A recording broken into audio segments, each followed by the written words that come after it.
Morning students, this is Arvind, Assistant Professor, Department of DBS Kavali.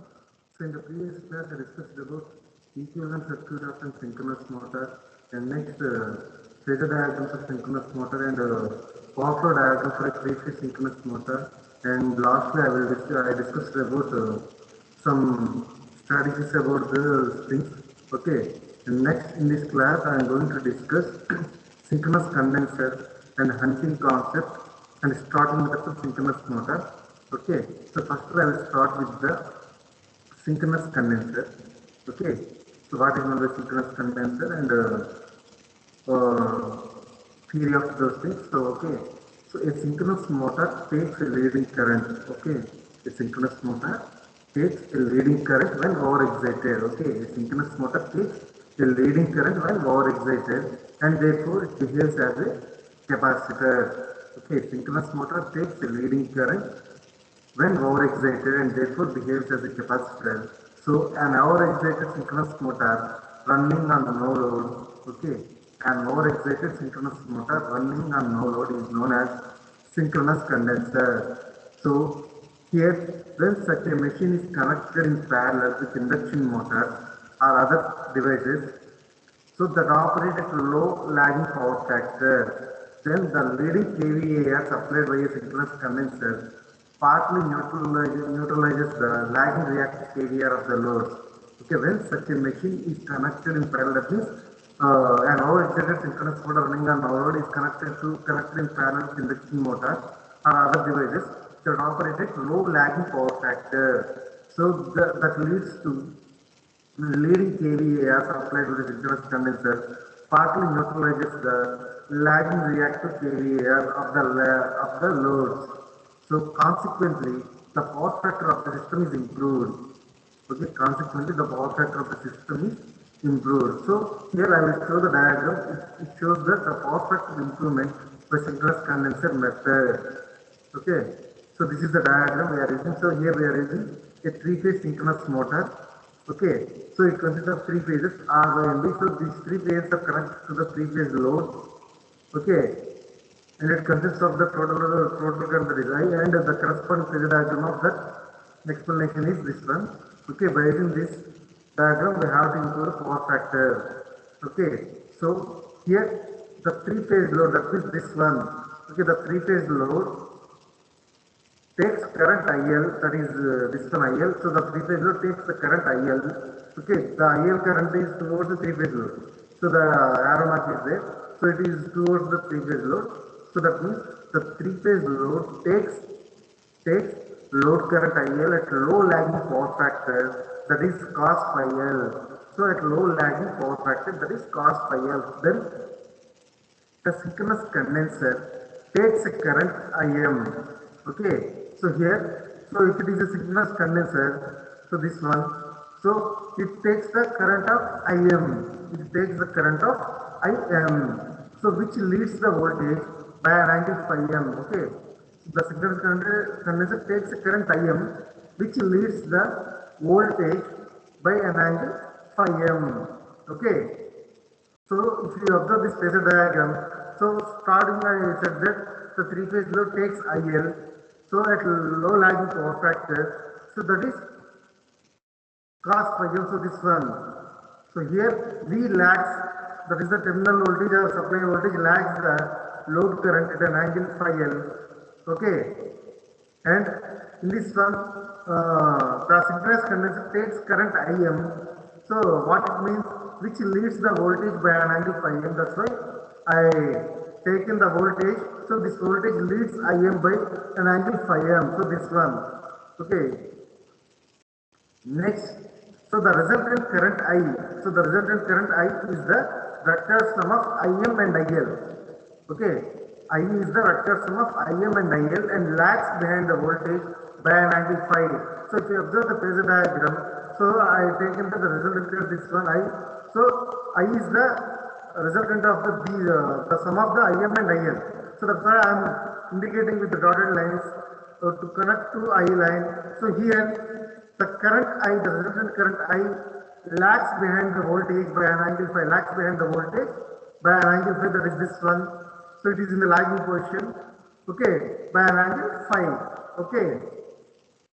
So next, so it is clear that phi is less than phi L. So if you observe this phasor diagram, so it is clear that phi is less than phi L.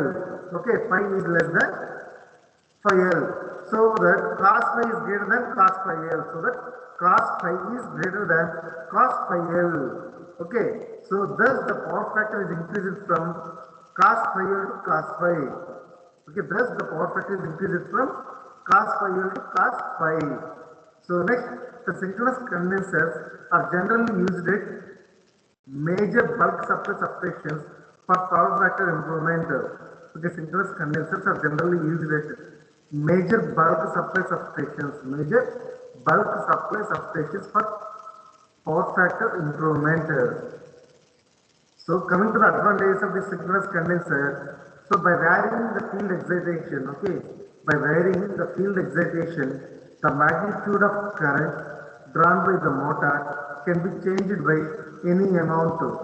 Okay, by varying the field excitation, the magnitude of current drawn by the motor can be changed by any amount. So this helps in achieving stepless control of power factor, stepless control of power factor. So the motor windings have high thermal stability to short circuit currents. If the motor windings have high thermal stability to short circuit currents. Okay. Next, the faults can be removed easily by using synchronous condenser. The faults can be removed easily. Okay. So these are the different advantages for the synchronous condenser. And coming to the disadvantages, so there are considerable losses in the motor. So there are considerable losses in the motor. This is one of the advantage, one of the disadvantage. And the maintenance cost is high, and it produces noise while running. And except in sizes above 500 RVA, the cost is greater than that of static capacitors of the same rating. Okay, except in size above 500 RVA, so the cost is greater than that of the static capacitors of the same rating. So as the synchronous motor has no self-starting torque, so therefore an auxiliary equipment has to be provided for this purpose. So as a synchronous motor, you already know the synchronous motor has no self-starting torque. So therefore an auxiliary equipment has to be provided for this purpose. So these are the disadvantages for the synchronous condenser. So next, coming to the next concept, that is hunting in synchronous motor. Hunting in synchronous motor. So the word hunting is used because after sudden application of load, the rotor has to set or hunt for its new equilibrium position. So that is for the after the disturbance, it has to take the new equilibrium position, that is called as hunting. Okay, the word hunting is used because after sudden application of load, the rotor has to set or hunt for its new equilibrium position. So that phenomenon is referred to as hunting in synchronous motor. Okay, that phenomenon is referred to as hunting in synchronous motor.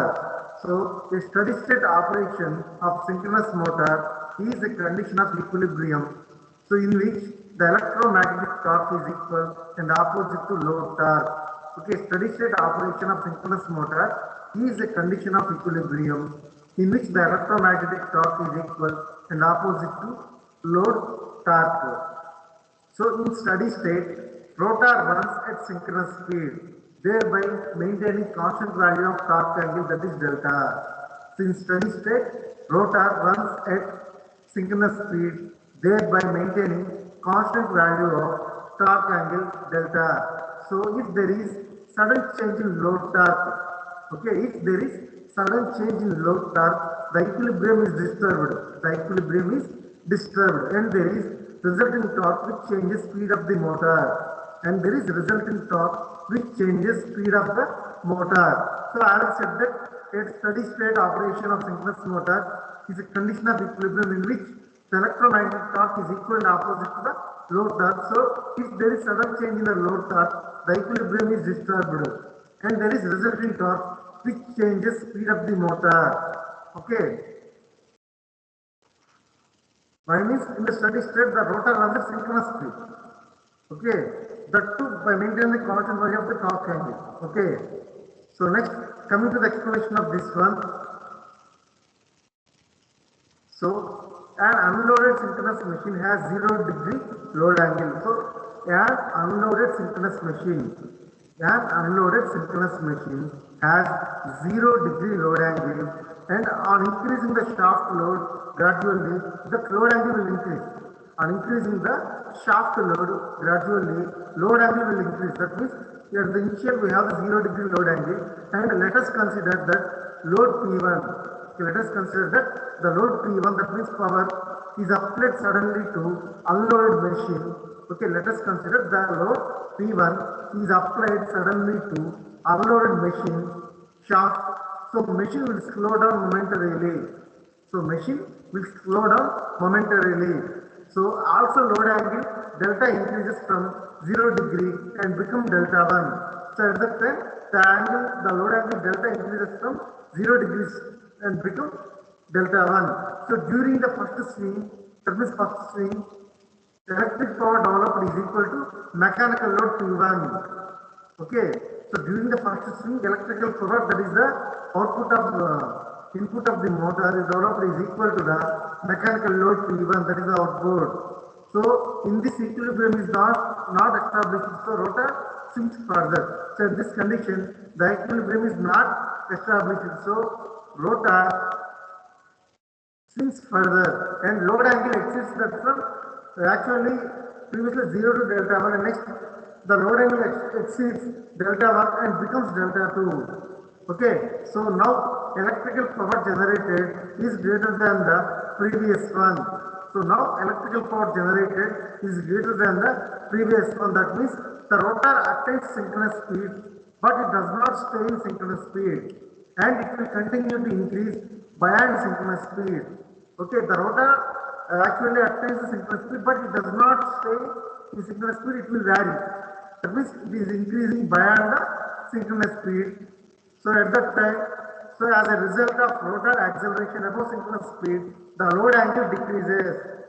Okay, as a result of rotor acceleration above the synchronous speed, the load angle decreases. So once again, no equilibrium is attained. So thus rotor swings or oscillates about new equilibrium position. So this phenomenon is known as hunting or phase swinging. So hunting occurs not only in synchronous motors but also in synchronous generators upon abrupt change in load. So but also in synchronous generators upon abrupt change in load. So here we have the various causes of hunting. Those are sudden change of load, and secondly, faults were occurring in the system which the generator supplies. The faults were occurring in the system which the generator supplies, that is the faults from the generator. So sudden change in the field current and cyclic variations of the load torque. So these are the various causes of hunting. Okay, and next coming to the effects of hunting. So actually we have various effects of hunting. Those are, so it can lead to loss of synchronism. This is one of the effects of hunting, and it can cause variations of the supply voltage. Producing undesirable lamp flicker. Okay, it can cause variations of the supply voltage producing undesirable lamp flicker, and the possibility of resonance condition increases. That means if the frequency of the torque component becomes equal to that of the transient oscillations of synchronous machine, resonance may take place. So resonance means if the frequency of the torque component becomes equal to that of the transient oscillations of the synchronous machine, so at that time the resonance may take place. So large mechanical stresses may develop in the rotor shaft. Okay, large mechanical stresses may develop in the rotor shaft. So the machine losses increases and the temperature of the machine rises. So the machine losses increases and temperature of the machine rises. These are the effects of hunting. And coming to the reduction of hunting. So actually we have the few more techniques, different techniques given below is used to reduce the phenomenon of hunting. One is use of damper windings, and another one is uses of flywheels, and another one is by designing synchronous machines with suitable synchronizing power coefficients. By designing synchronous machines with suitable synchronizing power coefficients. So firstly we will take the use of damper winding. So actually it consists of low electrical resistance copper or aluminum brush embedded in the slots of pole phases in salient pole machine. Okay, so the damper winding consists of low electrical resistance copper or aluminum brush embedded in slots of pole phases salient pole machine. So here the damper winding damps up hunting by producing torque opposite to slip of torque. So slip of rotor. Okay, damper winding damps out hunting by producing torque opposite to slip of rotor. You know already the slip definition. The slip is the difference between rotor speed to synchronous speed that is known as slip. So here the damper winding damps out hunting by producing torque opposite to slip of rotor. So the magnitude of damping torque is proportional to the slip speed. So slip speed is the difference between the rotor speed and synchronous speed. So the magnitude of damping torque is proportional to the slip speed. So coming to the use of flywheels. So here the prime mover is provided with a large and heavy flywheel. So here the prime mover is provided with a large and heavy flywheel. So this increases the inertia of prime mover and helps in maintaining the rotor speed constant. The prime mover is provided with a large and heavy flywheel. This increases the inertia of prime mover and helps in maintaining the rotor speed constant. So by using these methods we will reduce the reduction of hunting.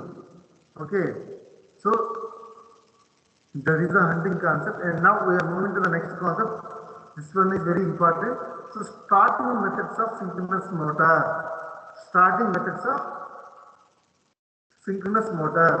So I have said that the synchronous motor is not self-starting. Okay, and we have already discussed why the synchronous motor is not self-starting. That is, so here is the general method to start synchronous motor.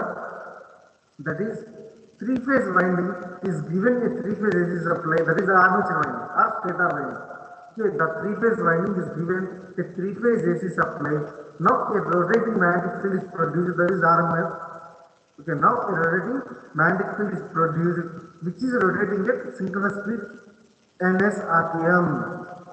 Okay, next, secondly, now take the rotor to rotate in the direction of rotating magnetic field at a speed very near to that of synchronous speed using some external equipment like a diesel engine. So by using these general methods to start the synchronous motor.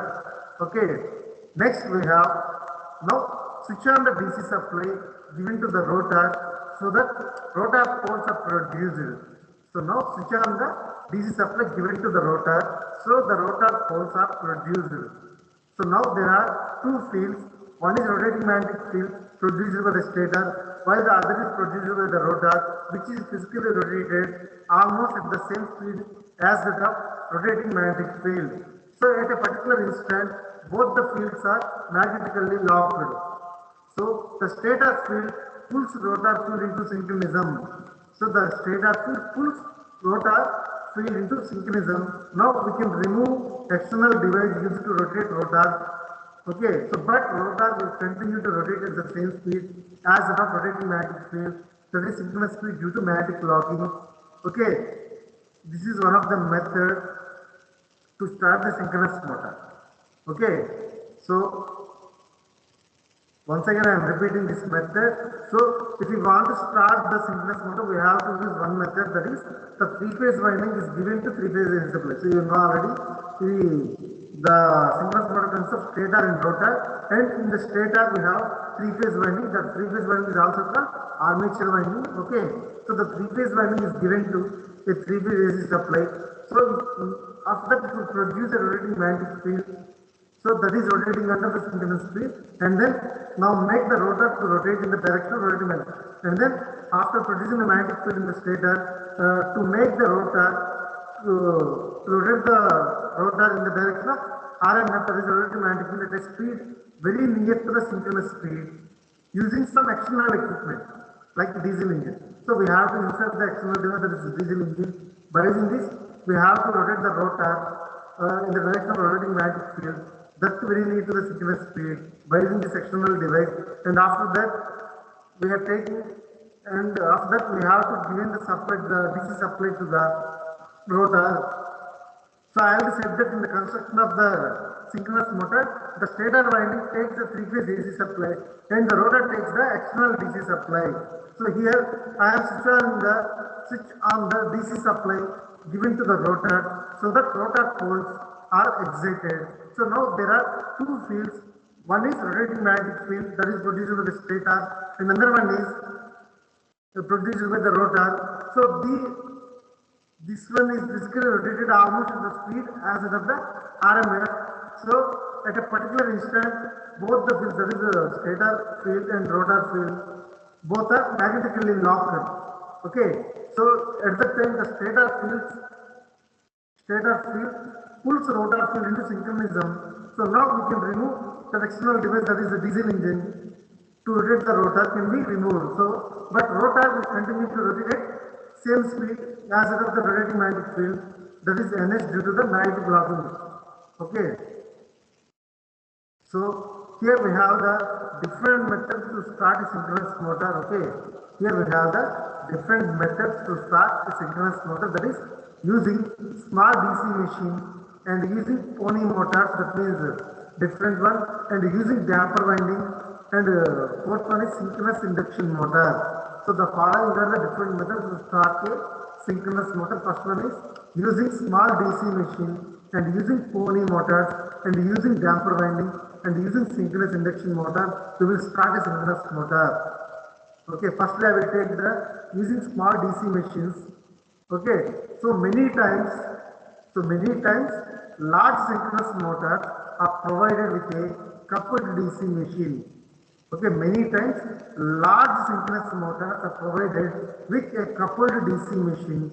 So this machine is used as a DC motor to rotate the synchronous motor at synchronous speed. Okay, this machine is used as a DC motor to rotate the synchronous motor at synchronous speed. Then the excitation to the rotor is provided. Okay, then the excitation to the rotor is provided. So once the motor starts running as a synchronous motor, the same DC machine acts as a DC generator. That one is called exciter. Okay, once the motor starts running as a synchronous motor, the same DC machine acts as a DC generator called exciter. So the field of the synchronous motor is then excited by this exciter itself. Okay, the field of the synchronous motor is then excited by this exciter itself. Okay, so by using this small DC machine, we have to start the synchronous motor. Okay, that means self-starting. Next, we have second method, that is using pony motors. So in this method, we have to use some external devices like small induction motor, use it to bring the rotor near to synchronous speed. Okay, in this method, some external devices like small induction motor used.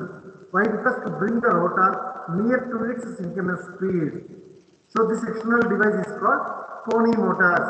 So these small induction motors are called pony motors. So when the rotor attains synchronous speed, so DC excitation to the rotor is switched on. So DC excitation to the rotor is switched on by applying the DC supply. So after some time, synchronism is developed and then pony motor is decoupled. That means removed from the connection. Okay, after some time, synchronism is developed and then this small induction motor or pony motor is decoupled. So due to synchronism, pony motor continues to rotate as a synchronous motor due to synchronism, the motor continues to rotate as a synchronous motor. Okay. So these are the two diagrams. So firstly we are using DC shunt motor and using pony motors. So this one is for the first explanation and the second, this one is for the pony motors explanation. So in this one we are using the base, and for this base we are considering three-phase synchronous motor. So this three-phase synchronous motor is coupled to the DC motor, and this three-phase synchronous motor is connected with the three-phase AC supply. And coming to the second diagram, so in this one also we are using the base. So to the base we are arranging or inserting the three-phase synchronous motor, and it is coupled to pony motors, and this three-phase synchronous motor is connected to the three-phase supply. Okay. So like this we are taking. So these two are this DC motor and pony motor. These two are the external devices we are connecting to the three-phase synchronous motor to attain the synchronism. Okay. So after it attains synchronism, we will decouple this DC motor and pony motor from the connection. Okay, that means removing. And coming to third one, that is using damper winding. Using damper winding, that means in a synchronous motor we have normal field winding. So you already know, in a synchronous motor we have normal field winding, and in addition to this additional winding, that is the consisting of copper bars is placed in the slots in the pole phases. So these bars short circuited with the help of end rings. Okay, these copper bars are short circuited with the help of end rings. So this additional winding on the rotor is called damper winding. You know already, the synchronous motor consists of two windings. One is stator winding and another one is rotor winding. But additionally we have another winding, that is damper winding. Okay, so in this one we are using some copper bars in the slots in the pole phases. So these copper bars are short circuited with the help of end rings. So this additional winding on the rotor is called damper winding. So this winding, as it is short circuited, it acts like squirrel cage rotor winding of an induction motor. So we will also call it damper winding as squirrel cage rotor winding. So this winding is as it is short circuited, it acts like squirrel cage rotor winding of an induction motor. So the schematic diagram of this damper winding is shown in this diagram.